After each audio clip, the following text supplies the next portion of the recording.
अच्छी चर्चा करेंगे इसलिए बुला रहे हैं, उत्तर भी आपको देने हैं क्योंकि चर्चा बहुत गहरी सुंदर है।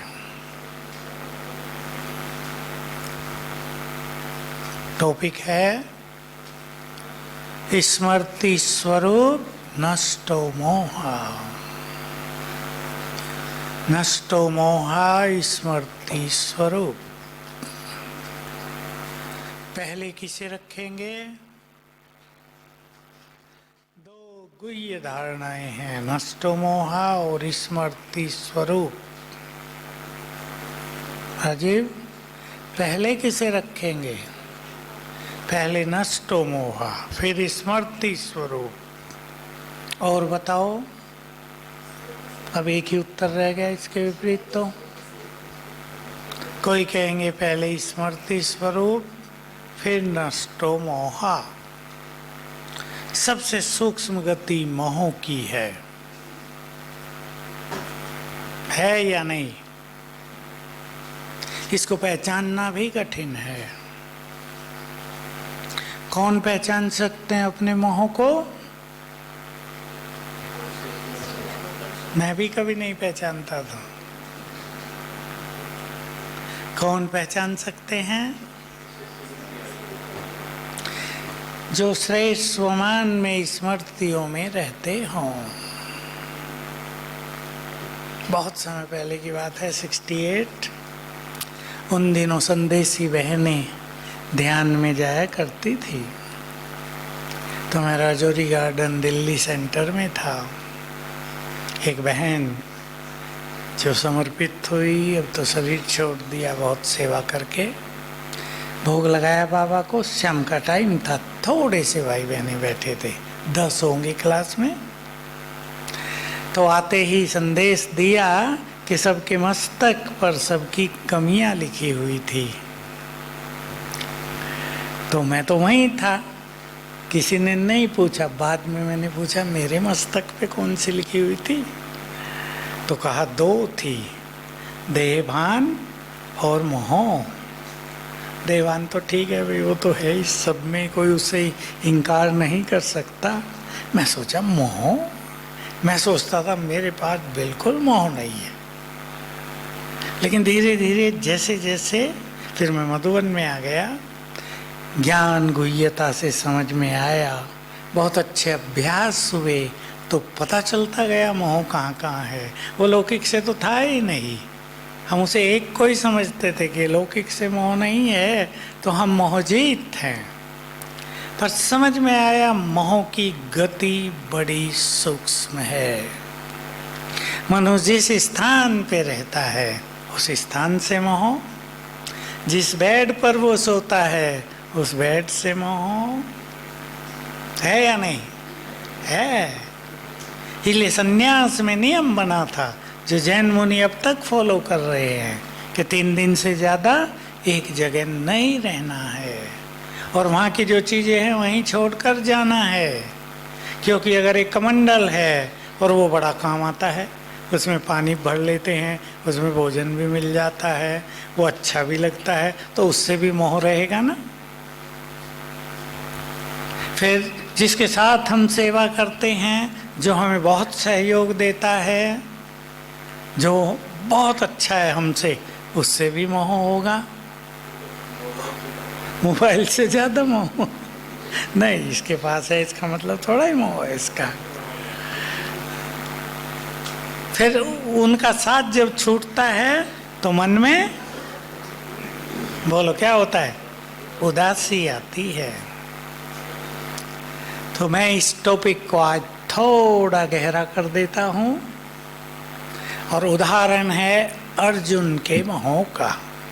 भले ही वो बाबा तो कहता है श्री कृष्ण ने गीता ज्ञान नहीं दिया, वो अलग बात है, पर उस कहानी को हम लें कि युद्ध के मैदान में अर्जुन को मोह हो जाता है और वो युद्ध से इनकार कर देता है कि सामने जो बहुत लोग खड़े हैं उनमें से अनेक लोग हमारे रिलेटिव हैं, संबंधी हैं, उनको मारना उचित नहीं है। दूसरे अध्याय में आत्मा का ज्ञान दिया पूरा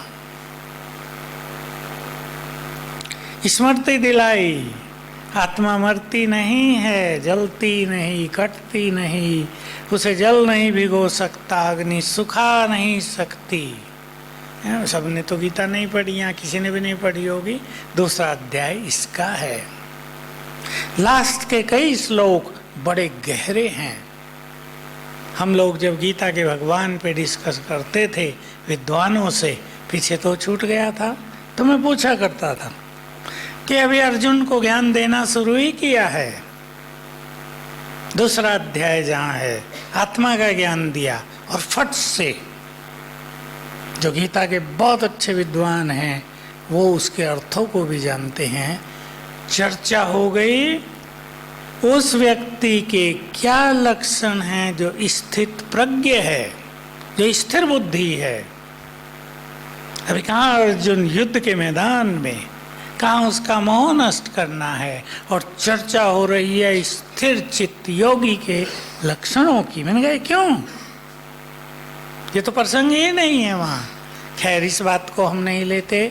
आत्मा का ज्ञान दिया और कहा कि सामने जो खड़े हैं सभी आत्माएं हैं। कोई समय नहीं था जब वो नहीं थे या तुम नहीं थे या मैं नहीं था, और ऐसा कोई समय नहीं आएगा जब हम सब नहीं होंगे। पुनर्जन्म लेगी ना आत्मा। अर्जुन को थोड़ा ज्ञान प्राप्त हुआ, स्मृति आई कि मैं भी आत्मा हूँ। बहुत अच्छा ज्ञान तीसरे अध्याय में, चौथे में, पांचवें, छठे में योग का सुंदर ज्ञान है, अवतरण का ज्ञान है। वो उसी में है जब जब धर्म की ग्लानि होती है मैं आता हूँ, चौथे अध्याय में।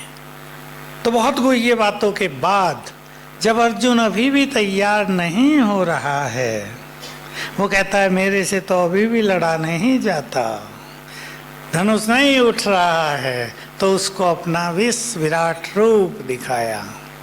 और विराट रूप में जो सबसे भयानक स्वरूप था, मैं महाकाल।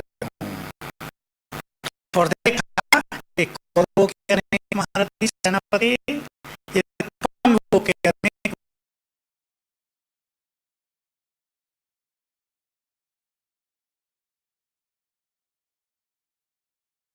पूरा हुआ। अर्जुन को बताया कि ये सभी अब काल के मुंह में जाने वाले हैं, मैं महाकाल बनकर ही आया हूँ इन सबको ले जाने के लिए। जो बाबा हमें भी कहता है ना, याद है ना, अगर तुम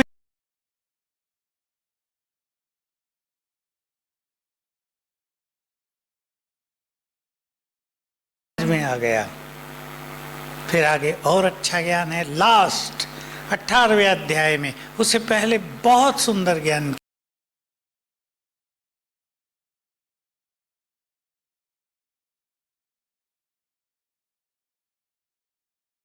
आता है, वैसा ही ज्ञान कुछ आगे के अध्यायों में है।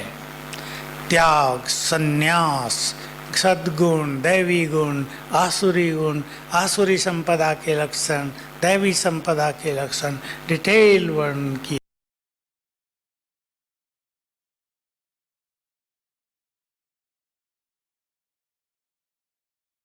आ गई है, जिधर धर्म है उधर आप हैं, और जिधर आप हैं उधर ही विजय है। अब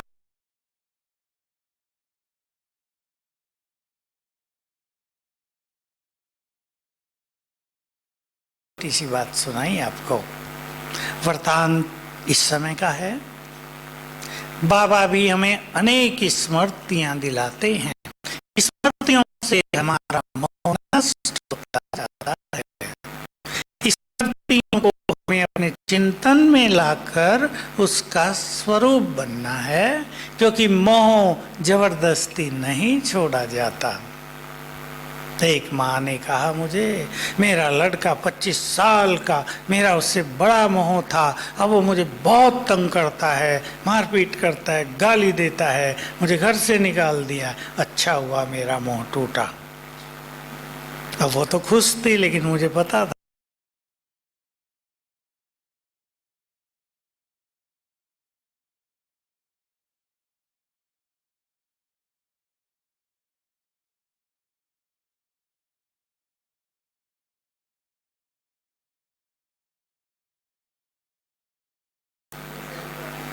तो मोह इस तरह नहीं छूटता। कई माताएं कहती थी पति बहुत मारता है ज्ञान में चलने से, अच्छा हुआ मोह छूटा। नहीं छूटता। मनुष्य से छोड़ो, वस्तुओं से मोह। बाबा ने कभी कहा था, बाबा के बच्चे बनने के बाद बहुत आत्माएं मनुष्यों से तो मोह छोड़ देती हैं, संबंधों से, लेकिन वस्तुओं से मोह नहीं छूटता। अपने पास कोई छोटी भी चीज होगी ना,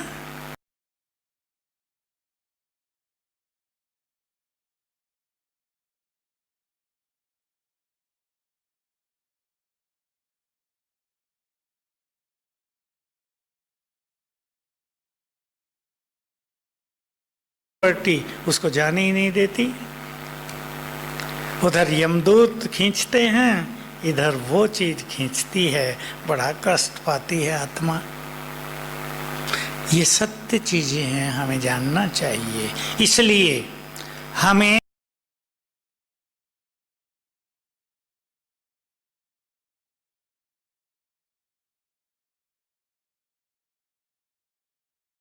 यदि हम नहीं निकालेंगे तो बोलो, समय हमें विवश करेगा उससे मुक्त होने के लिए, और तब हमें बड़ा कष्ट होगा छोड़ते हुए। जिन्होंने ज्ञान युक्त होकर उनसे अपनी आसक्ति निकाल दी है वो सुखी रहेंगे। देखो बाबा मुरलियों में एक बहुत सुंदर सूक्ष्म चीज कहते हैं, लोग उस पर बहुत कम सोचते हैं। अपना सब कुछ बाप के पास इंश्योर कर दो। सुना है सभी ने? इंश्योर कर दो तो क्या होगा, वो हमें, माताएं नहीं जानती होंगी इंश्योर क्या होता है, इंश्योरेंस कंपनियां क्या होती हैं। बहुत सारी माताओं को इससे कोई लेना देना नहीं, अपना कमाया खाया, बाबा की सेवा की, मस्ती से सो गए। अच्छा है नहीं पता हो ना। इंश्योर कंपनियां हैं बहुत ज़्यादा, जैसे गाड़ियां भी इंश्योर कराते हैं ना, उसमें ड्राइवर को भी इंश्योर करा देते हैं, जो बैठे उन सबको भी इंश्योर। मान लो एक्सीडेंट हो गया, चोट लगी, पैसा खर्च होगा तो कंपनी देती है। अब तब तक इंतज़ार करनी पड़ेगी जब तक एक्सीडेंट हो, हैं, तब पैसा मिलेगा, नहीं तो देते ही रहना पड़ता है। कई लोग तो पूरा जीवन भर वो इंश्योरेंस का जो है वो देते ही रहते हैं, मिलता कुछ नहीं कभी भी। बाबा कहते हैं अपना ये पुराना सब मेरे हवाले कर दो, तो सतयुग में मैं तुम्हें कितना गुना करके, 100 तो कुछ भी नहीं है, 1000 भी कुछ नहीं है, पदम भी कुछ नहीं है, ठीक है, असंख्य करके दे देगा। अच्छा हमारे पास है क्या देने को? सतयुग में हमारे महल में चिपका हुआ एक छोटा सा हीरा, सबसे छोटा, उतनी है हमारी सारी संपत्ति। और वहाँ तो अथाह होंगे, गिनती की जरूरत ही नहीं। अब सोचेंगे सभी, मनुष्यों से मोह निकालना है तो क्या स्मृति चाहिए? इसलिए आगे बुलाया था आपको। बोलो बोलो, सिंपल बात। मनुष्यों से मोह निकालना है तो सब जानते हैं, बोलो पुष्पा।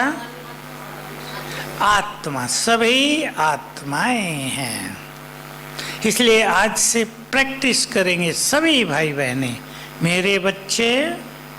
अब ये क्या हैं? आत्माएं हैं, तो आपके बच्चे। कोई ये नहीं कहेगा आपके नहीं है, आप चिंता न करना कभी कोई कहने लगे ये आपके नहीं है, पड़ोसियों के ले आई हो, ये नहीं होगा। लेकिन आत्माएं हैं। और आगे चिंतन करो, ये आत्माएं अपना अपना पार्ट बजा रही हैं।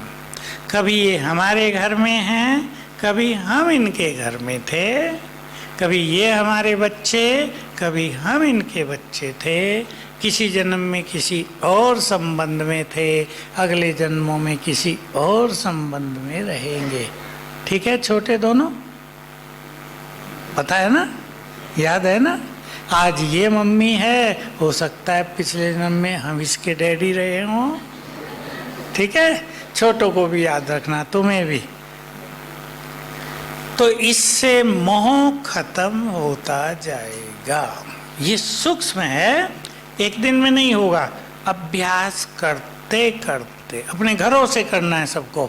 ये सब आत्माएं हैं, अपना अपना पार्ट बजा रहे हैं। हमारे और इनके बीच में कर्मों के संबंध हैं, कहीं थोड़े बंधन भी हैं, वो हम सब पूर्ण करने के लिए इकट्ठे हुए हैं। कोई लेने आया है, कोई देने आया है, ये सब याद रखना है। केवल आत्मा है इससे ही काम नहीं चलेगा, ये सब भी याद रखना है। जब जिसका कर्मिक अकाउंट, कर्मों का खाता हमसे पूर्ण हो जाता है, तब वो आत्मा चल देती है हमें छोड़ के। अब हम रोएं या कुछ भी हों करें, उसका खाता पूर्ण हुआ, उसको जाना ही है।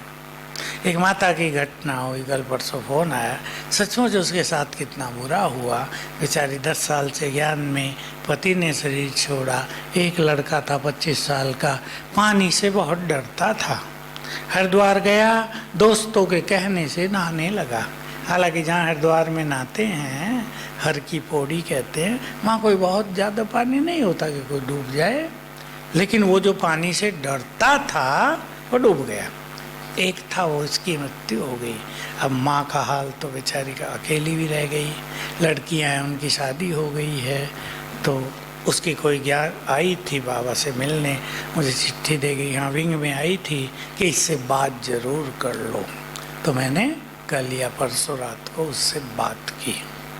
तो देखो, ये जो एक तो भय है ना मनुष्य को, अब पानी में उतरते ही वो बहुत भयभीत हो गया होगा। पानी 3 ही फुट है, पर वो इतना डर गया कि वहाँ बहाव तेज होता है, उसके पैर जमे नहीं, फिसलने लगे, जैसे वो उड़ने लगा पानी में, तैर गया, एकदम अनकंट्रोल तैर गया और मृत्यु हो गई।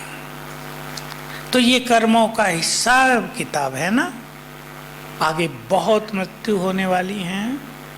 बाबा के शब्दों पर अगर हम ध्यान दें, लोग सोचते तो होंगे, बाबा भी तो कहता है मैं महाकाल हूँ, तुम सबको लेने आया हूँ। डरते हैं ये सुन के या नहीं कि बाबा नहीं ले क्यों जाते हो, नहीं छोड़ दो हमें। तो क्या कहता है बाबा, तुम चलना चाहो या ना चाहो, मैं तुम्हें लेकर ही जाऊंगा। कभी कभी बड़े कठिन शब्द बोल देता है, कठिन क्या क्या शब्द गए उसको, तुम्हारे शरीरों को क्या करके, आग लगाकर एटम छुड़वाएगा ना एक साथ, सबके शरीरों का अंतिम वो हो जाएगा संस्कार। तुम्हें पावन बनाकर साथ ले जाऊंगा। तो हमें स्मृति रखनी है, अब घर जाने का समय आ रहा है, हम सबको चलना ही है। हम भी जाएंगे और हमारे भी जाएंगे। मोह होगा, कष्ट पूर्वक जाएंगे। आत्मिक दृष्टि का अभ्यास किया होगा, सहज जाएंगे। सबको आराम से विदाई देनी होगी हमें। मैं आपको एक बात सुना रहा हूँ, बाबा की मुरली से है, आराम से विदाई देनी होगी। आत्माएं शरीर छोड़ के जा रही है ना, जाओ अपने घर मुक्ति धाम में। जन्म जन्म के दुख समाप्त हुए, अब मुक्ति में चले जाओ। ये स्थिति हमें बनानी ही है। तो ये बहुत गहरी और श्रेष्ठ स्मृति बाबा ने दिलाई। 5000 साल का चक्र पूरा हुआ, अब सबको वापिस चलना है। मैं कभी कभी बाबा के लिए सोचा करता हूँ कि बाबा ने ऐसा ही ये विनाश और सबको घर ले जाने का सीन कितनी बार देखा है, किया है? कितनी बार? मान लो 1000 बार किया है, 10,000 बार किया है, तो उसको कैसे लगेगा? फिर से विनाश हुआ और सब घर गए, कैसा लगेगा उसे? बिल्कुल कुछ भी नहीं, खेल कि कल भी तो हुआ था। बाबा के लिए तो कल और परसों ही है ना, उस दिन आया था ना, परसों तुम्हें राज दिया था, कल तुमने गंवा दिया, आज फिर देने आ गया हूँ, कल फिर राज मिल जाएगा। बाबा के लिए तो आज और कल ही है, क्योंकि टाइम से परे रहता है ना वो। तो जब वो परम धाम में है, युग कैसे बीत जाते होंगे, सोच के देखो। बाबा सतयुग और त्रेता युग में परम धाम में है, तो दो युग कितनी देर में बीतेंगे उसके वहां, आज और कल, क्योंकि वहां सूरज नहीं, वहां पता नहीं रात दिन का। इसलिए शास्त्रों में दिखाया है कि कोई ब्रह्मा से मिलने गया राजा, ये जो है ना पुरी का मंदिर, उसके राजा की ये कहानी है कि उसको कुछ मिला था, वो ब्रह्मलोक में ब्रह्मा जी के पास पहुंचा, वो ब्रह्मलोक कहते हैं। देखा ब्रह्मा जी तपस्या में बैठे हैं, कुछ ही देर में ब्रह्मा जी ने आँख खोली, बातचीत हुई, वो नीचे वापिस आया तो नीचे कई युग बदल गए थे। अब उसे कोई पहचाने भी नहीं, कौन उसे अपना राजा माने। ठीक है, कुछ सच्ची कुछ बना मिलावट की हुई कहानियां हैं, पर जाने का समय समीप है। जाएंगे कैसे हम? हाँ, खुशी खुशी जाएंगे, ठीक बोला। और कैसे जाएंगे? दो संकल्प सबको पक्के कर देने हैं, सब कुछ यहीं छोड़कर, और ऐसी दूसरी बात, बाबा से सब कुछ लेकर। यहाँ का सब कुछ यहीं छोड़ देंगे, शरीर सहित सब कुछ, और बाबा से सब कुछ ले लेंगे। अब तैयार होंगे जाने के लिए? जिस दिन जाने का खेल शुरू हो जाएगा, भारी तो बहुत पड़ेगा, लेकिन उनको मजा आएगा जिन्होंने साक्षी भाव धारण किया है। तो बाबा की ये बात बहुत अच्छी है, जैसे मैं इस खेल को साक्षी होकर देखता हूँ, वैसे ही तुम भी देखो। बड़ा वंडरफुल खेल चल रहा है ना, कर्मों के हिसाब किताब का वंडरफुल खेल। एक बहुत सारी कहानी मेरे पास आती हैं सच्ची, एक सुना देता हूँ। एक माता को, उसका जो बच्चा था, लड़की थी एक लड़का था, लड़के को देखकर बार बार ये संकल्प आता था, इसका गला दबा के इसे मार डालूं। एक ही लड़का था, और वो बेचारी अपने इस संकल्प से बहुत दुखी रहती थी, मुश्किल से कंट्रोल करती थी, क्योंकि लड़का है, एक ही तो है, उसे मारे कैसे? मार दे तो लोग क्या कहेंगे? वो अपने को ही कहने लगती, तू डायन है क्या, लड़के को खा जाना चाहती है। बहुत बुरा हाल हो जाता था। नॉर्मल होती थी 2-4 दिन में, फिर वही संकल्प आता था, इसका गला घोट दूं, इसको मार डालूं। उसको डिप्रेशन हो गया था। कुछ और चीज़ पूछने के बाद मुझे ये समझ में आ गया। मैंने उसे बताया, तुम दोनों पिछले जन्म में पुरुष थे, दोनों की लड़ाई हुई थी, दोनों ने एक दूसरे का गला पकड़ा था, उसने तुम्हारा गला दबा के तुम्हें मार दिया, तुम भी उसका गला दबाते रहे, तुम नहीं मार पाए। वो जो अपूर्ण इच्छा थी वो अब जागृत हो रही है। अब देखना है, ये बिल्कुल सच्ची बात हो गई, देखना है पूर्व जन्म का शत्रु वर्तमान में पुत्र बनकर घर में है। क्योंकि शत्रु भाव था तो प्यार नहीं दे सकते, क्योंकि पुत्र है तो बदला नहीं ले सकते। कैसी दुविधा है। तो उसको बहुत गहरा डिप्रेशन था, अति गहरा, आप सोच भी नहीं सकते कितना गहरा। और ये डिप्रेशन जब उसे विधि 2 सिखाई गई, केवल 11 दिन में ठीक हो गया था, जिसको कोई दवाई ठीक नहीं कर पाई थी। तो कोई कर्मों का हिसाब लेने आया है, कोई देने आया है। कई माताएं अपने बच्चों से बहुत दुखी रहती हैं, हिसाब किताब है ना, सहज भाव से चुकतू कर दो, योग बल का सहारा लेकर चुकतू करो। और कई आत्माएं हमें देने आई हैं, उनसे हमारे संबंध स्वीट रहते हैं। तो ये जो अंतिम समय है, इसमें सभी का मिलन उनका ही मिलन है जो पूर्व जन्मों के क्लोज साथी हैं, समीप साथी हैं। तो कोई लेने आया है, कोई देंगे या नहीं? लेने आया है, उसे देंगे या नहीं? देना तो पड़ेगा। एक और बहुत अच्छी घटना सामने आई थी, ये बिल्कुल सच्ची घटना थी, मुझे पूरी याद नहीं आ रही है। दो भाई थे, बाप ने, उसको कुछ बीमारी थी एक लड़के को, बाप ने उसका इलाज नहीं कराया था और मांगे थे 25 लाख खर्च होंगे, डॉक्टर ने बताया था, उसका इलाज नहीं कराया, मर जाने दो।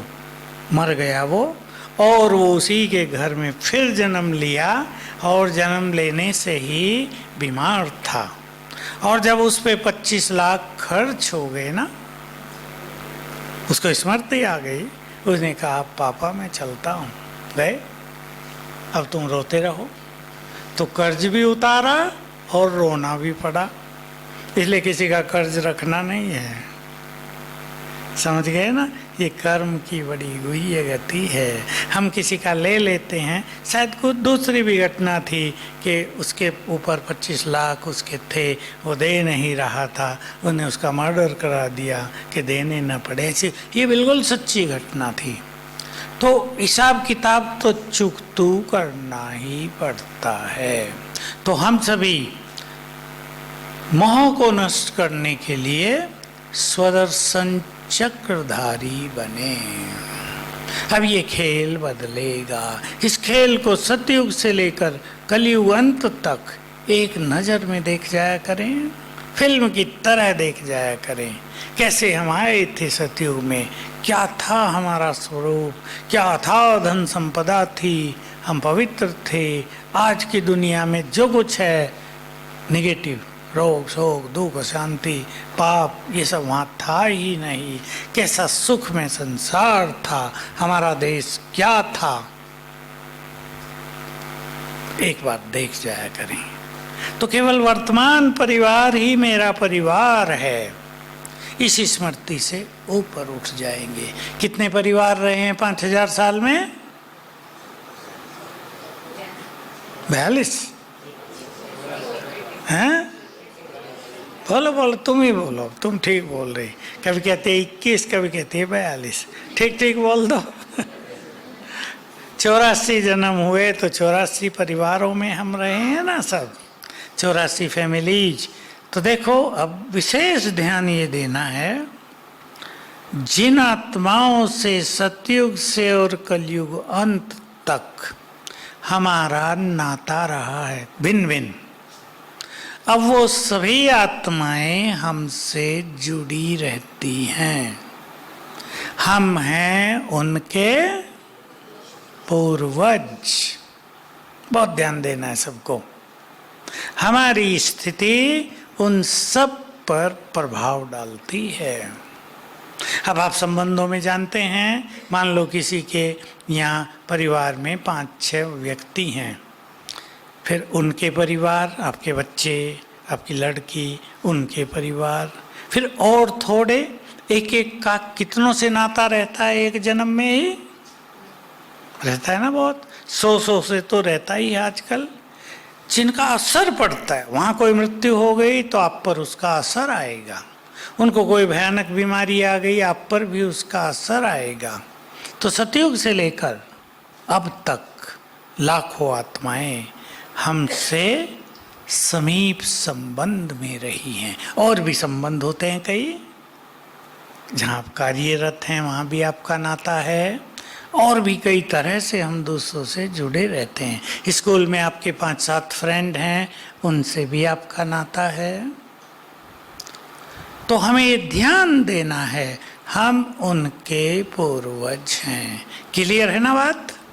क्या है हम उनके? तो हमारा एक एक संकल्प हमारी मन की स्थिति, हमारी शुभ भावनाएं, हमारा योग, हमारी प्योरिटी, उन सबको मदद करती है।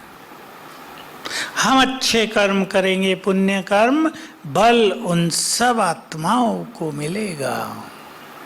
इसको ध्यान में रखते हुए अब मैं सभी भाई बहनों से जो गृहस्थ में रहते हैं, माताएं बहुत हैं, एक बात कहूँगा, आप उसे जानते हैं, मैं केवल स्मृति दिलाता हूँ। घर में एक यदि है, माता है, उसकी स्थिति बहुत अच्छी है तो पूरे परिवार की स्थिति बहुत अच्छी हो। घर में एक छोटी कन्या भी है ना, उसकी स्थिति बहुत श्रेष्ठ है, वो बहुत पवित्र है, उसके विचार सुंदर हैं, तो उसकी स्थिति का प्रभाव पूरे परिवार पर आता रहेगा। इसलिए अपने को अकेला नहीं सोचना है, हमारे साथ ये सब आत्माएं जुड़ी रहती हैं जिनके हम पूर्वज हैं। तो हमारी बहुत बड़ी जिम्मेदारी हो जाती है उन सब को अच्छे वाइब्रेशंस देना, उन सब के दुखों को समाप्त करना, उन सब की चिंताओं को हरना। इसलिए रोज सभी को रोज 10 मिनट कम से कम जरूर अपनी वंशावली को सकाश देना चाहिए। पहले मैं अपनी वंशावली की बात कर रहा हूँ, विश्व की बाद में, क्योंकि हमारी वंशावली सुखी होगी, हम भी सुखी होंगे। और हमारी वंशावली कष्ट पा रही है तो उसका इफेक्ट हम पर भी आएगा। तो सभी इस सुंदर और गुह्य बात पर चिंतन करें। मुझे याद है यहीं कभी जब ओम शांति भवन नहीं बना था, यहीं बैठकर दादी जब मुरली सुनाती थी तो एक दिन आ गई मुरली में पॉइंट, बाबा ने तुम्हें स्मृतियाँ दिलाई हैं। तो दादी क्लास में ही बहुत रौनक ले आती थी, सभी बताओ कौन कौन सी स्मृति दिलाई हैं, तो 50 निकल गई। हम फटाफट नोट करते थे। बाबा ने ये याद दिलाया, स्मृति माना याद दिलाया, बाबा ने ये याद दिलाया, ये याद दिलाया। बहुत सुंदर बात याद दिलाई जो भारत में, हिंदू धर्म में, शास्त्रों में, वेदों में कहीं नहीं है। हम कौन थे आदि में? देवी देवता।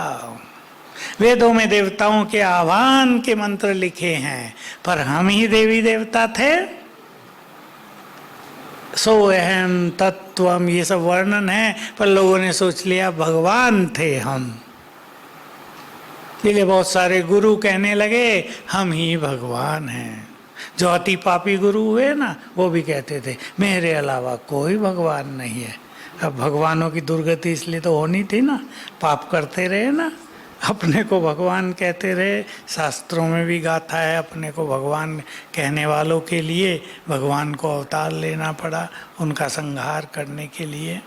तो कितनी श्रेष्ठ स्मृति दिलाई, तुम देवी देवता थे, कितने पवित्र थे, कितने महान थे, प्रकृति तुम्हारी दासी थी, ये स्मृति दिलाई।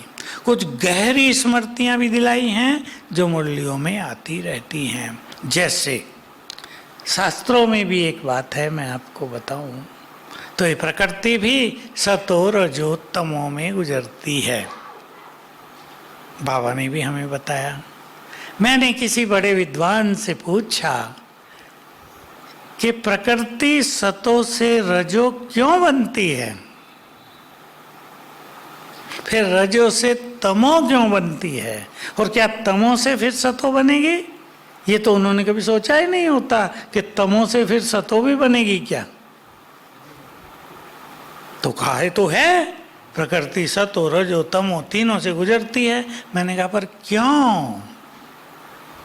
एक मनुष्य की बात हम सुनाते हैं अपनी चित्रों में भी कि मनुष्य बच्चा है सतो प्रधान, सतो बूढ़ा हो गया भाई तमो, माना बुजुर्ग हो गया, शरीर अब साथ नहीं दे रहा है। तो कारण है ना हमारे पास, आयु बढ़ती जा रही है, भाई शरीर ढीला होता जा रहा है, कुछ बीमारियां आई इसलिए वो कमजोर हो गया। प्रकृति सतो से तमो क्यों बनी? अब आप बताओ क्यों बनी? क्योंकि प्रकृति की मालिक हैं आत्माएं। आत्माओं की जो स्थिति, उनके वाइब्रेशंस के आधार पर प्रकृति की वही स्थिति बन जाती है।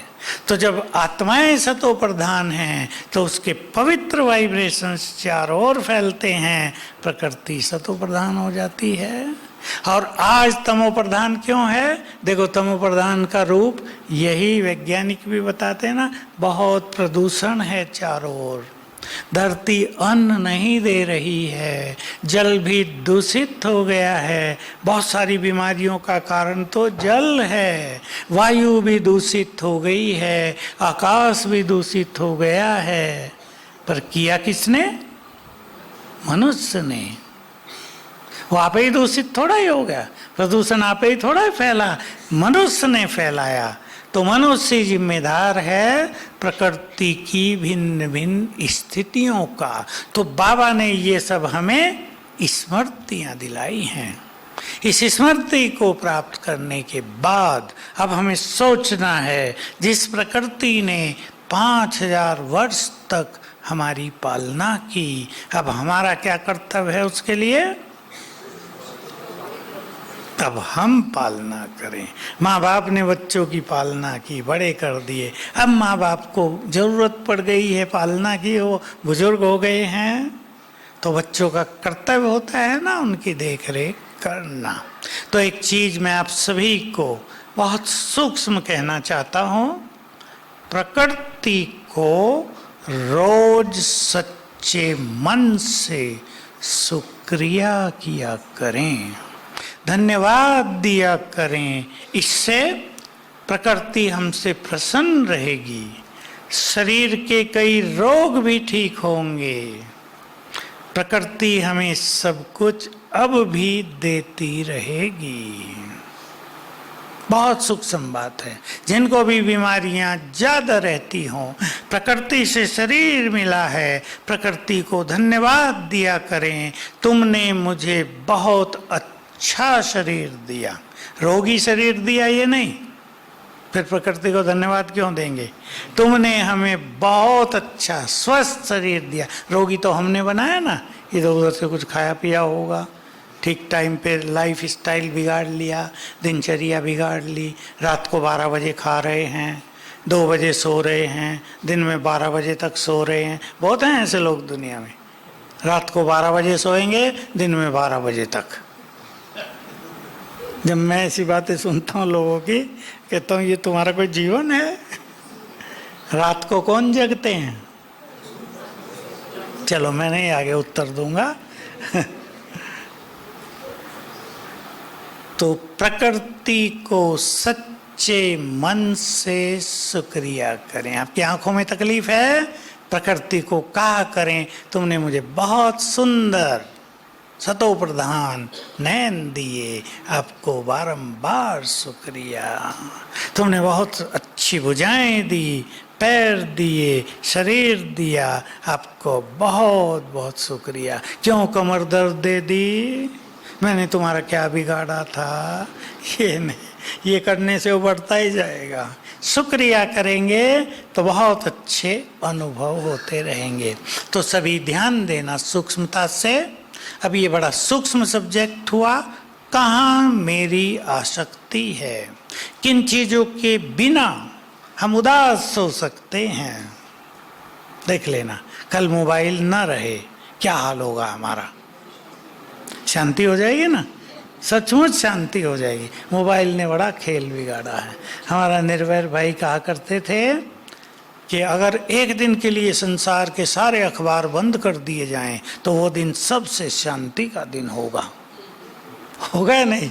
न जाने क्या क्या सुनते रहते हैं चैनल वाले, तो क्या क्या देते रहते हैं सारा दिन एक ही न्यूज। पता लगना चाहिए कि वहाँ एक मनुष्य ने कुत्ते को काट लिया है।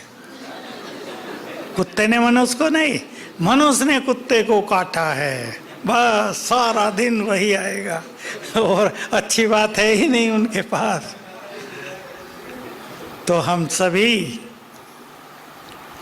चिंतन करेंगे, देह के मोहों को इस शरीरी होते होते छोड़ेंगे। वो आपे छूटेगा, हमें छोड़ना नहीं है। और जो वस्तुएं और पदार्थ हैं उनके लिए लास्ट बात ये याद रखेंगे, ये सभी चीजें विनाशी हैं, केवल यूज करने के लिए हैं। और जब ये छूटेंगी हमसे तो इनसे करोड़ों गुना सुंदर चीजें मिलेंगी। हम ये नहीं कहेंगे कि सब कुछ छोड़ना पड़ेगा, पर सब कुछ मिलेगा। इसलिए भविष्य की छवि हम अपनी आंखों में रखेंगे और ये साक्षी भाव अपनाएंगे तो मोह धीरे धीरे नष्ट होगा। कोई सोचे 1 साल में नष्ट हो जाएगा, बिल्कुल नहीं। लंबी ये साधना हम सबको करनी ही पड़ेगी। ओम शांति।